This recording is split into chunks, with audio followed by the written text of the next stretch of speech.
Vous êtes bien dans l'émission Itrema, la chronique littéraire de l'UFAL, conçue, réalisée, lancée, analysée par l'Union des familles laïques. Itrema, une émission animée par Philippe Foussier et présentée par Emmanuel Billier-Gauthier. Bonjour Philippe. Bonjour Emmanuel.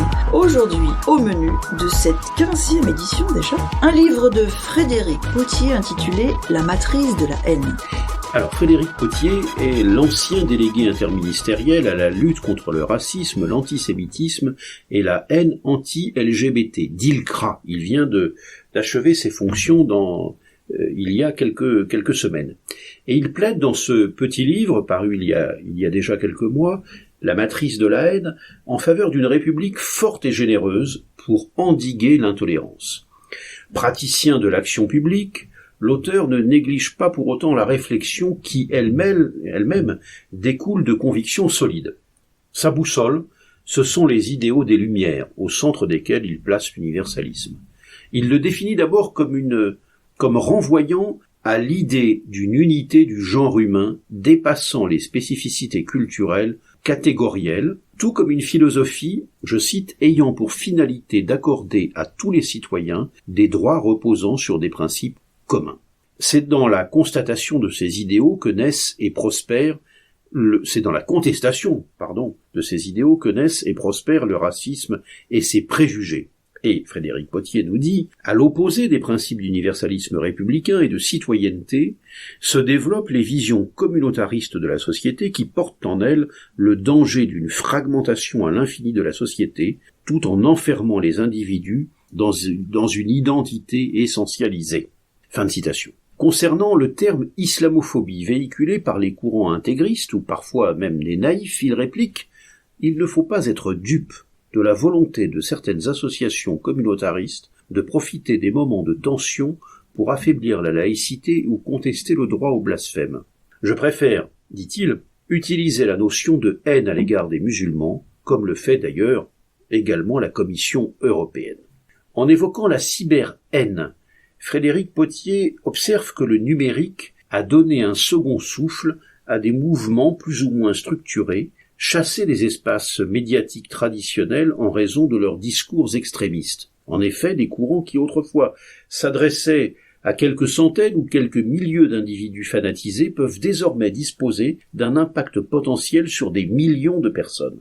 Les défenseurs d'une conception universaliste de la société, nous dit-il, attachés au débat d'idées et au partage de la connaissance et de l'information, ont sans doute tardé à prendre conscience que l'opinion se faisait désormais aussi ailleurs et qu'un contre-système de valeurs s'était structuré et avait prospéré sur Internet. Pour répondre à cette réalité, Frédéric Pottier estime que nos moyens sont actuellement inadaptés, et c'est la raison pour laquelle il plaide pour une évolution de la législation en la matière.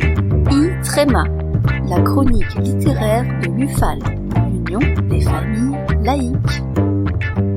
Nous sommes toujours avec Philippe Foussier qui analyse le livre de Frédéric Pottier, La matrice de la haine. Philippe, est-ce que dans son ouvrage, Frédéric Pottier évoque le fait que le vieil antisémitisme alimente le nouveau ? Oui, alors, Frédéric Pottier consacre un développement spécifique à la haine anti-LGBT et dresse un panorama historique qui permet d'apprécier le caractère somme toute récent de la lutte contre les préjugés visant l'homosexualité. L'arrêt du fichage des homosexuels, le retrait de l'homosexualité des maladies mentales, l'abrogation de l'article du Code pénal sur la différence de majorité sexuelle pour les homosexuels ou encore l'abrogation du délit d'homosexualité, par exemple, tous ces éléments n'ont été actés que dans les années 80, au tout début des années 80.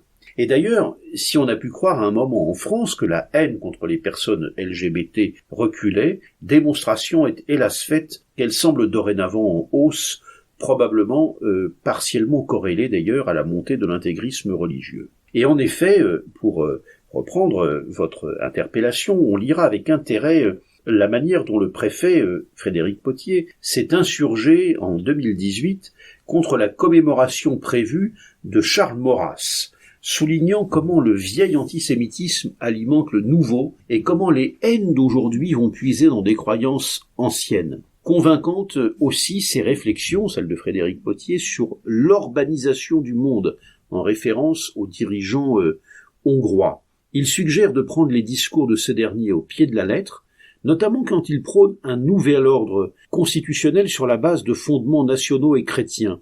En conclusion, l'auteur met en garde contre les entrepreneurs identitaires qui prospèrent sur la fragmentation de nos sociétés, en disant il ne faut jamais défendre des combats de prétendues minorités pour elles-mêmes, mais toujours au nom de l'accès à l'égalité des droits. Une mise en garde qui prend tout son sens au regard du dévoiement actuel des combats antiracistes notamment. Voilà pour ce petit livre de Frédéric Pottier, La matrice de la haine, avec une double édition, les éditions de l'Observatoire et la Fondation Jean Jaurès, 144 pages, 16 €. Merci Philippe pour cette chronique très engagée. Itrema est à présent terminé. Retrouvez tous les épisodes des chroniques de Philippe Fussier sur Laïcidad et je le retrouve Philippe la semaine prochaine. À la semaine prochaine, Emmanuel.